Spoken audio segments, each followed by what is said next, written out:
Okay, go right ahead. All right. Well, happy Tuesday, everybody. This is the That's What She Pled podcast. This is Christina Goldberg, and I'm here with my law partner, Julie Lurson. Hi, Julie. Good day, everyone. It's So April. it's April, and it's been like a dumpster fire for the past March 24th, was it? March 24th. Yeah.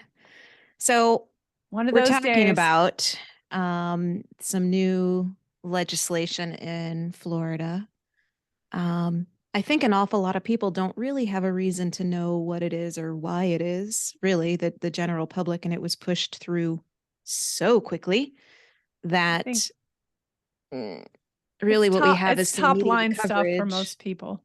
Yeah. And really what we have is some media coverage that says, all right, we've gotten these people into check. And the general public is going, okay, no more lawyers and no more runaway verdicts. And yeah. So this affects what Christy and I do and have been doing for a long time. So quite naturally, we have a good understanding of all the things that have taken place. And there's been quite a bit. So yeah, March 24th was about the 15th day of Florida's 60-day legislative session. So very early on in the process.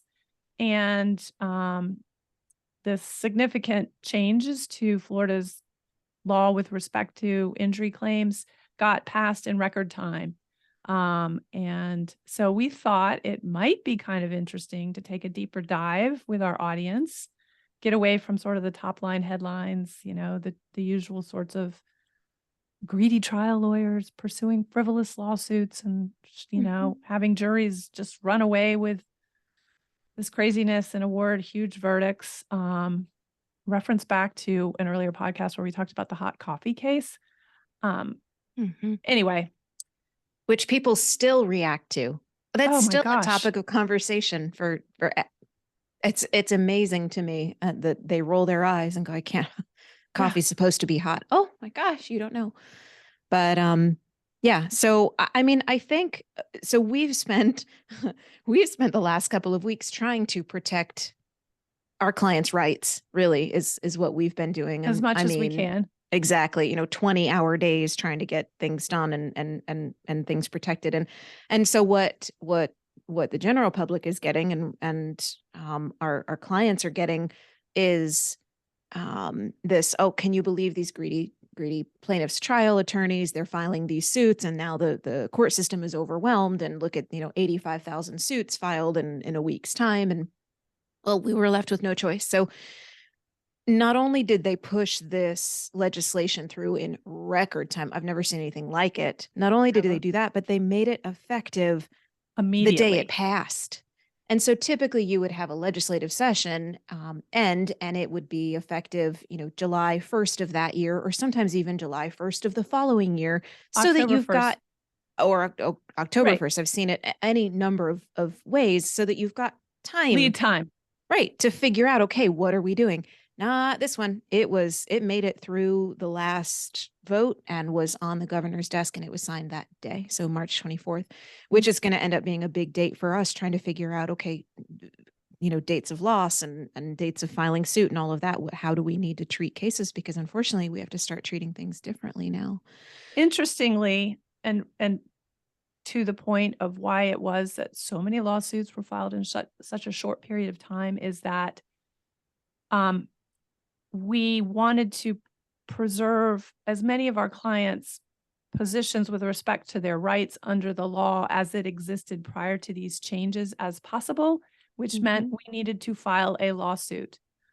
Most of the changes are forward-looking, and so they apply to accidents that weren't yet in a lawsuit, or haven't even happened yet.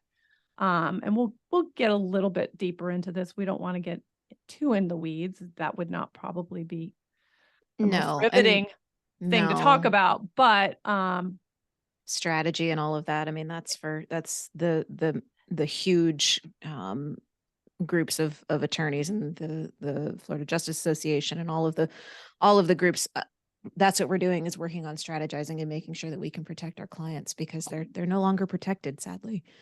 So So I think so let's talk about one of the first things is that in order to do this, I mean, we couldn't just unilaterally make the decision, hey, we have to file suit. We felt as though we needed to, but we really did an in-depth review of all of our cases and tried to do the best we could at figuring out, okay, this one, yes, this one, not going to be the most beneficial right. to the client, because everything that we do is for our clients' benefit.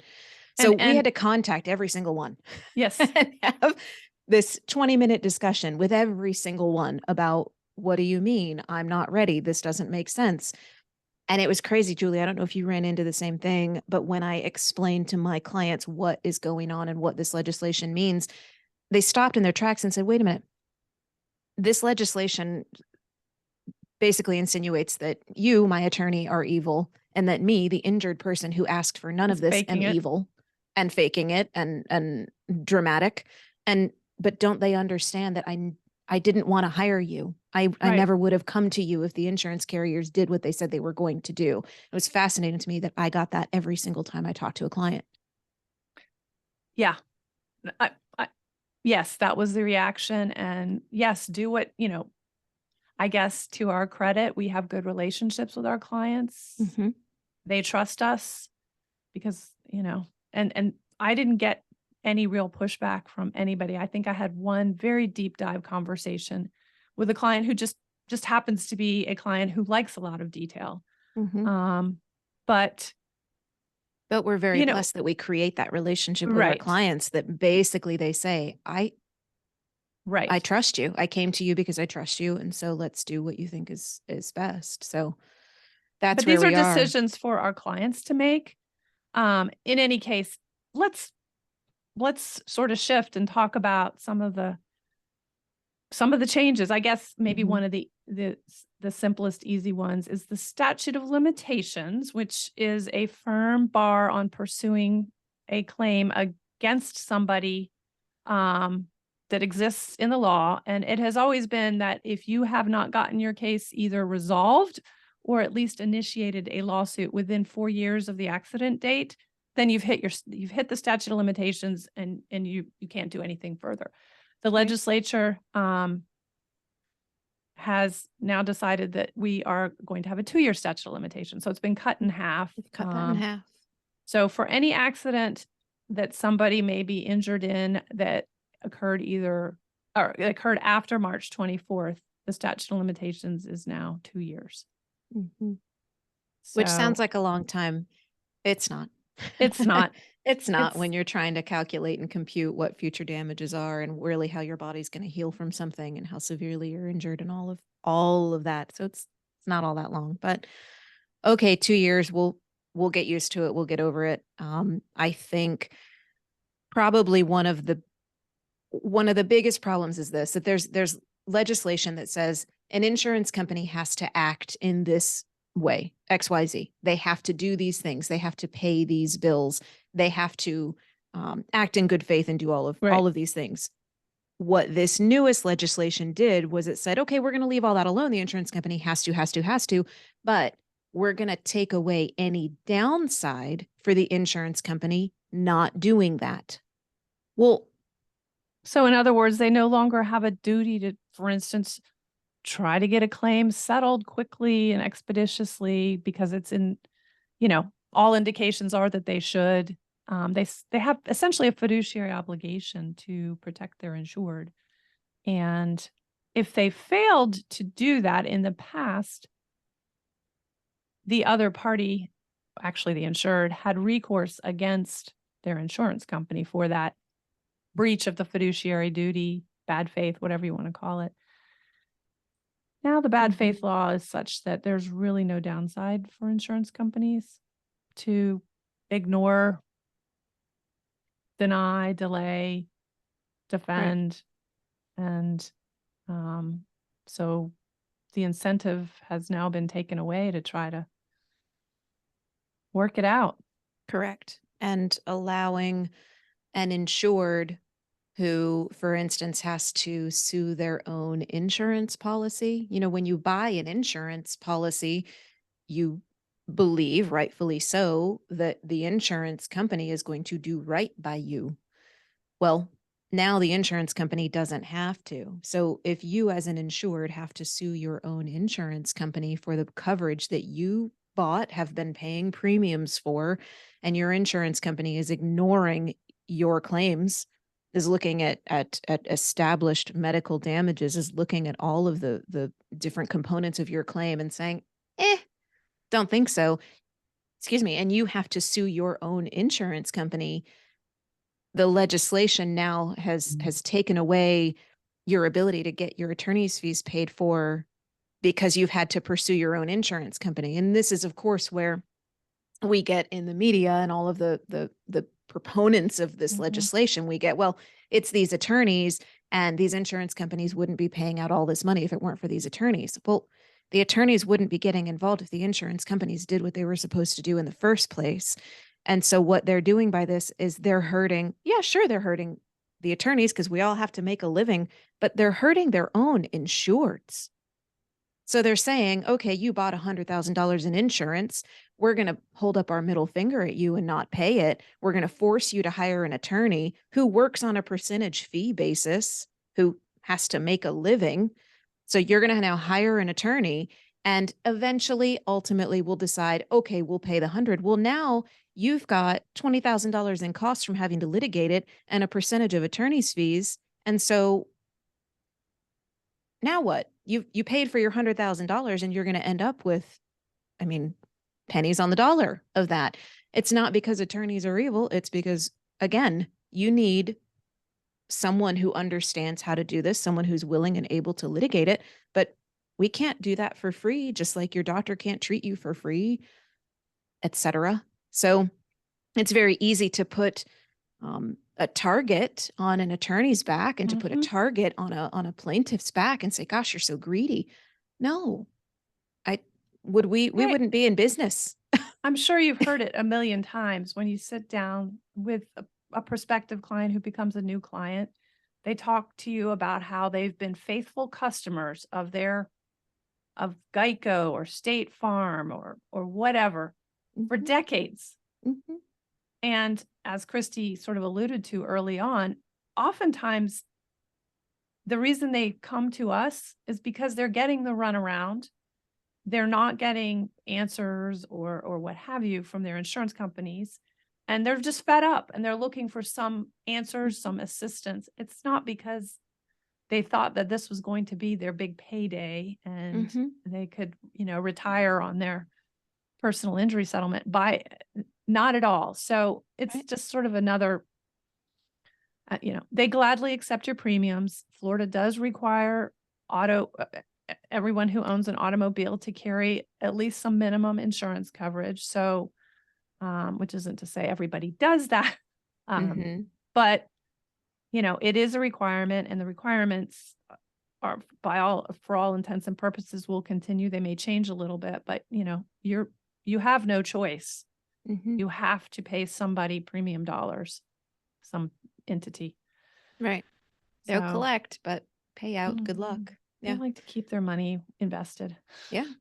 Well, and at this point, again, when you take away a downside, it's very interesting when you start seeing the decisions that people make. I mean, I'd love to say that everybody does the right thing because that's what you do, but that's not how it goes, especially when you're a corporation and your bottom line is profit. Your bottom line is dollars and cents. And as an insurance company, that's exactly what it is.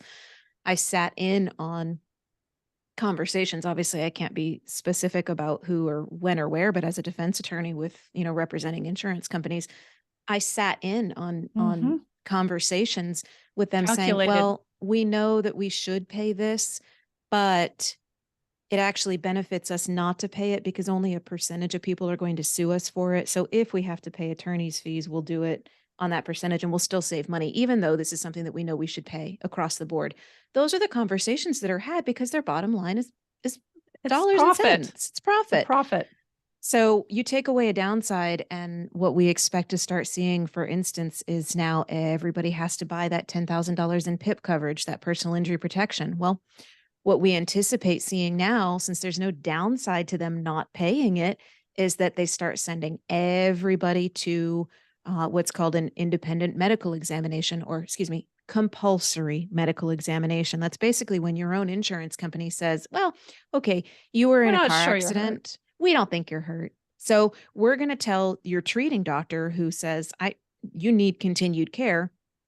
Hold on, let us send you to a doctor you've never met, never treated with, and he'll do an evaluation on you, and he'll make the determination about whether you're hurt, or she, excuse me. Why am I saying he?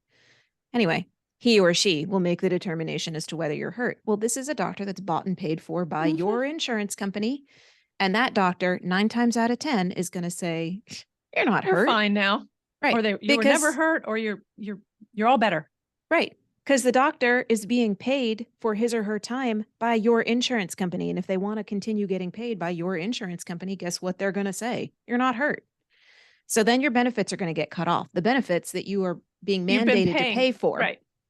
can't stop paying for, have to pay for, You but have your to pay. benefits will be cut off. Yeah, you have to pay for benefits to the tune of $10,000 worth, but they Yeah. can cut you off a lot sooner than that and pocket the difference. Yeah, they can at any time. Which So is we'll see that. why tomorrow I'm sitting in with one of my clients who is, being required to attend a compulsory medical examination. So Yeah. Yeah. And that's yeah, actually with us, we do that every single time. So I every time. anticipate our calendars are going to be super full. I understand not a lot of attorneys do that, having talked with colleagues, and They it's really interesting. should. Yeah, it's interesting. A lot of times they go, you go with your clients? Heck yes. Every time. So what else? Oh, here's another important change in the law, or significant change in the law, and that is the law of what we call comparative fault or contributory negligence. Let's say Christy and I are in an accident, and it's kind of her fault and it's kind of my fault. Who had The the red light? Yeah. Mhm. No cameras, no witnesses. I say I had green. She says she had green. Yeah. So it's not entirely clear, who's predominantly at fault, but under the law that existed until March 24th, that was just sort of a matter to negotiate. I could be 99% at fault. Christy could be 1% at fault, and I could still seek damages from her. I would be entitled to 1% of my 1%. damages, Mhm. but I still had a legitimate claim. They've now the change in the law is that if I am over 50% at fault, I'm barred. Hard pass. I cannot get anything out of Christy or her insurance company anymore. Mhm. So it's a bit of a windfall for her. Mhm. And so, oh, by the way, if you enjoy riding a motorcycle in Florida, and you enjoy the fact that if you're 21 or over, you do not have to wear a helmet, that's one thing. However, should you get injured in an accident, there's a good chance that, a jury at least might buy into the idea that, yeah, you know what, if you'd seen fit to wear a helmet, things would be different, but we're going to find you at least 50% at fault or over Mhm. 50% at fault. And so, you know what, you're out of luck. Mhm. Um, Maybe you didn't wear your seatbelt in an accident and you did a face plant on the steering wheel. There can be any number of circumstances in which you're going to find yourself not with any real recourse other than that you have $10,000 worth of PIP benefits if you Right. happen to be in a car accident. Right. There is no And PIP for motorcycles, so you're on your unless own. you buy it specifically, but yeah. Right. Right. And we take on a lot of cases that have Mhm. a questionable liability, meaning we'll have someone call us going, okay, I was ticketed, but I am telling you, this was not my fault. Here's the facts. And I don't understand why I was ticketed. There are no witnesses. How could I be ticketed for this? We take on quite a few of those when we feel as though, okay, this is valid. I mean, sometimes we make the decision, look, there's nothing I can do to fight this. It's pretty clear you were at fault. You just don't want to admit it. Took on one fairly recently, fought the ticket. Actually, Laura did a fantastic job in our office and fought that ticket for our client. Got it dismissed. And got it dismissed. And so here we are. Now, this is one that I actually filed suit on to beat the passing of this legislation because it was a liability issue and I didn't know what was going to happen with the ticket. So trying to get this worked out. Now we have the ticket's been dismissed, but now we're back to basically, I guess our starting line is 50-50 because it's a red light, green light. Who was at fault, but now I'm at 50-50 and trying to figure out where do we go from here. That's going to change the way that we're able to help people. I mean, the truth is between, our clients and God, really. I mean, that's our clients and whoever the higher power is that they believe in. That's where the truth lies. And what we can do is try to use our best judgment in making that claim and really fighting for cases we believe in. But this is to me, it's taking away our ability to make a really fair legal judgment on it and be able to help people. Awful. Trip and falls. Yeah. It's going to come up in a lot more scenarios in which it's not clearly slam dunk. I was minding my own business and bam. Right.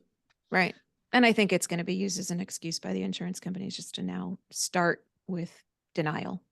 We're just flat starting with deny. And so our job is certainly, we're going to have to pivot. Our job is going to get harder here, but there's so many other parts of this bill. I mean, a lot of people are probably sort of going, okay, is this going to be fought? Is it going to go to court? I think this legislation, Julie, tell me if you disagree, but this is going to go to court over and over and over again. Oh, because are the legislative changes going to be questioned themselves? Yeah. Yes. And there's going to be a lot more lawsuits. Yeah. The language is just so fluffy and it leaves so much room for interpretation in a lot of areas. Confusion, but it's going to take a really, ambiguity. really long time. Right. It's going to take a really long time.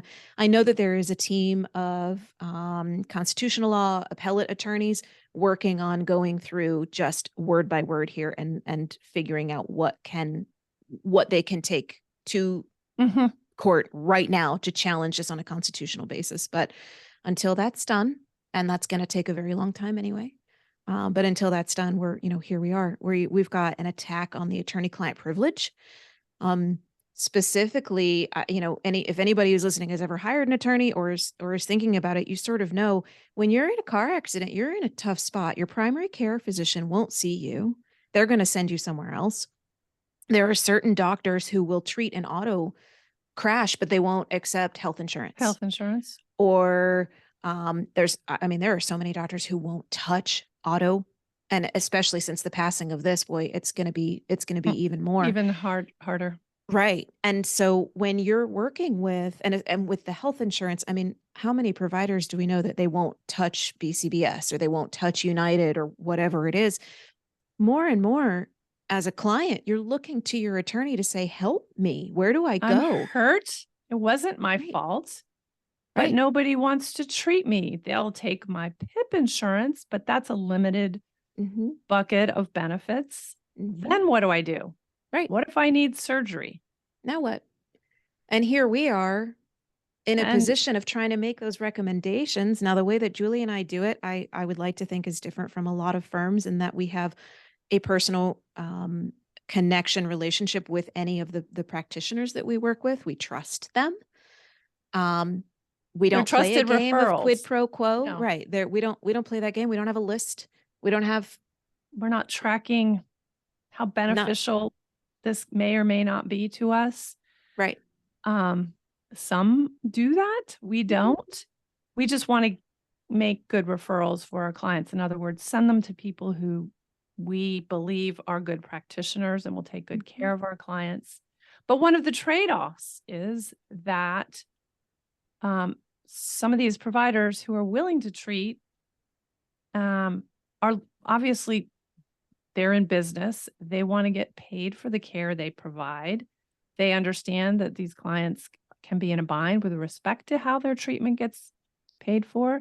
And so they are willing to extend, a period. They're willing to wait to get paid. And they know that, if the injury case successfully resolves, they can expect to be paid. Well, that's an untoward relationship, I guess, in the eyes of many. And so it's Right. something that needs to be uncovered and revealed because it is just, like I said, somehow untoward. And so, for instance, now the law allows that information to be explored by the other side, including to the tune of what we talk about with our clients. Mm-hmm. Oh, here's someone that you might potentially consider going to see, and we know them to be, good at what they do, and they will work with us. Well, Yeah. it's invading that privilege that exists between us and our clients, in which, we can have frank, open discussions Right. about it. Ugh. Oh, Um, I hate it. yeah. I think we could talk forever on this. There's probably a much more in-depth portion of the statute that's going to be problematic. It has to do with your medical expenses. So Mhm. when you're in an accident or a slip and fall, or when you've been injured as a result of the negligence of someone else, um, it used to be that you can present the total of your reasonable medical expenses to a jury, and that the jury can take those into consideration, and the jury can use those to calculate what your future medical expenses would be, of course, along with proof and recommendations and such. But if it cost X amount of money for chiropractic care every week, that's an expense that should be placed in front of a jury. And for all of these reasons, this is because there's only certain doctors who will see you when you've been injured. There's certain doctors who are or are not, contracted with your health insurance company, or all of these reasons. That's been changed drastically. Mhm. So despite the fact that, for instance, in one section of the statute that remains, the legislation that remains, is that, okay, 200% of the Medicare fee schedule is a reasonable amount. Okay, that still exists. Well, in this new section, what it says is, well, we're going to let you show 120% 120%. of Medicare as a reasonable charge. Okay, legislature, which is it? Which is it? Mhm. So now we're taking bona fide spent money and medical expenses, and we're telling someone who has incurred all of these bills, well, that's cool, but we're not going to let you collect all of that. But I've spent it. There are no words. I don't know where else to go with that. And the same thing is going to apply to futures. And futures, hi, inflation, and do Mhm. we get to consider any of that? No. The fact that No, our client is 23 years old and doesn't want to have a surgery that the client desperately needs, but the doctor is saying, is going to need you're 23, don't do it yet, but you're going to. you have a life expectancy of, 60 more years. Right. Let's not start down the path of having every 10 years having to have you go under the knife now. If you can avoid it, avoid it. That happens all the time. Well, but now the insurance company gets to look at it and say, well, We're going to give you present value according to 120% of current of, Medicare rates right. for Or that. some other ridiculous percentage of Medicaid rates. It's Mhm. just, this is what we're doing. And this is, again, because attorneys are evil and plaintiffs are terrible people. Really. That's what's happening. Or insurance companies don't really want to have to pay out as much. Yeah. Oh, So if it feels like, there's steam coming out of, our ears and noses and mouths, we are frustrated. yeah. That is true, but we're also, I think, in a good constructive frame of mind in terms of, how to strategically deal with the new landscape that we're on. Mhm. There'll still be lots more to sort of iron out, figure out, fight about. Mhm. But there's, all is not lost. And No, it's a good time to Wow. pivot. And we've been pushed Mhm. right outside of our comfy Normal little, this is how we've always, done it. And we've gotten really good at doing it this way. Now we've been pushed. And so we're ready to push back, push push back ahead, and push right, ahead, push ahead. fighting. It's uncomfortable, just because now when we have clients reaching out going, so what's going to happen? I, I do not know. And you're looking at me for guidance, client, and I'm I look and sound like an idiot when I tell you I don't know. Because we can't, it's too soon. I mean, it's been a couple of weeks, and I was talking to Julie this morning about it and said, I'm going to start watching as things start coming in, and we're both just, okay, which insurance companies are already pushing back? We've already had a few Mhm. reach out and go, Mhm. was this placed in suit? Why Yep. would you be asking that? They know exactly what they're doing. So, you know, all the commercials and all of the everything that you hear that say, well, the insurance companies have attorneys on their side. Oh, heck yes, they do. And they are ready to start deny, deny, deny. So I have a feeling, to be completely honest, that I think more people are going to start hiring attorneys because they're going to realize very quickly, oh, And more lawsuits will be filed because hmm, fewer will get settled. yeah, So to the extent that this was meant to, I guess, thwart or limit, hmm. quote unquote, all these frivolous lawsuits that are filed, it's not. Boy, that didn't go that way. No, So no. anyway, Ah, we're exhausted more and to chew emotional on. about it. But it's gonna be, it'll be fine. But sort of that's a 20,000-foot view of what has just, The paradigm shift yeah, that what we're just smacked us in the experiencing. face. So, So oh, anyway, all right. Well, I think happy we did it. April. I know. And it's not even an April 1st joke. I think we No. did it. We're here. We're always willing to answer questions. If anybody listening does have any additional ones, we're happy to provide whatever information we can. Um, but that's where Always. we're at. We'll keep you posted. We'll keep giving you good little tidbits and figure out what we're gonna do next. Um, And we'll pivot to something probably a little lighter for our next yeah, let's find something podcast. happy. Yes. I April know. showers bring May flowers. Anyway, Exactly. All right. I need more coffee. All right. Well, so this has been That's What She Pled. We're Julie and Christy. We're at all powered by women. www.lawpoweredbywomen.com. Reach out, say hi. Let us know. Actually, we have some new commercials out Yeah, we that should we've talk gotten some about great feedback about. They were super fun to shoot and totally different than anything that we have had airing before. And we've actually had totally a couple of different from. people reach out about them. So that's super fun. Yep. So yeah, so there we are. And y'all have a fantastic week, and we'll catch up with you next time. Bye, everybody.